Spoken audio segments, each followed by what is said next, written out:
Alright, so I was working on a generator job today with my meter. Let me show you what it's doing here.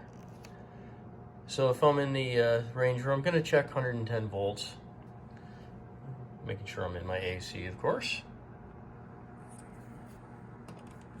And I get that plugged into the wall. And you can see I'm reading 91 volts, which is definitely lower than what I should be getting. I should be getting around 110 to 120 volts, somewhere around there. So if I range up to the 3000 volt range, it's reading at about 111, which is pretty close to where it should be. It's still not quite. I would expect my voltage to be somewhere up around 115 because I've tested the voltage here before and it's actually done fairly well. So I'm going to leave from that outlet there. You can see we're zeroed out. Go up to the outlet up here. Set that little fella down. Plug her in. So you can see we're getting the same voltage, which makes sense because these are both in the same circuit. I drop it down to my 300 volt. And it's way lower, which is interesting. So, thinking that that was an anomaly, let me show you what goes on with the batteries here too. So now I'm gonna change to DC voltage. I'm gonna go down to 3 volts. I guess I can take this little devil out.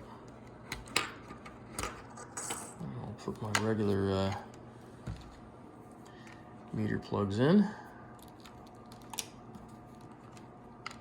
This might be a little tricky to do because I don't have quite enough hands. So let's see here. I'm just going to stand this little guy up and get you propped up here. Yeah. I'm going to take a battery that I know is halfway decent.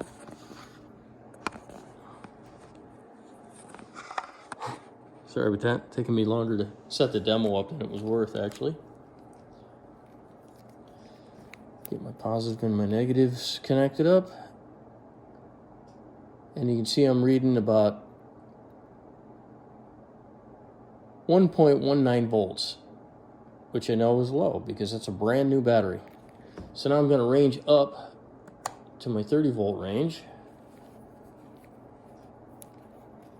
And I'll check it again. And you see we're getting 1.48, which is interesting. I'm going to put a heavier duty Duracell in there because I know that one's got a higher voltage to it. So that's 1.57. So that is pretty much spot on right there. I know that battery is good. So 1.57, and now I'm going to bring it back down to where it should be in the 3 volt range.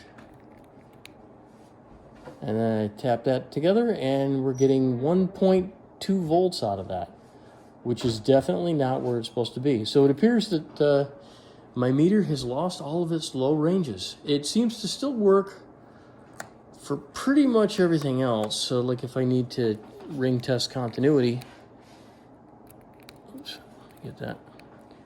If I can get these guys clipped together. Oh, man, I wish I could see these terminals.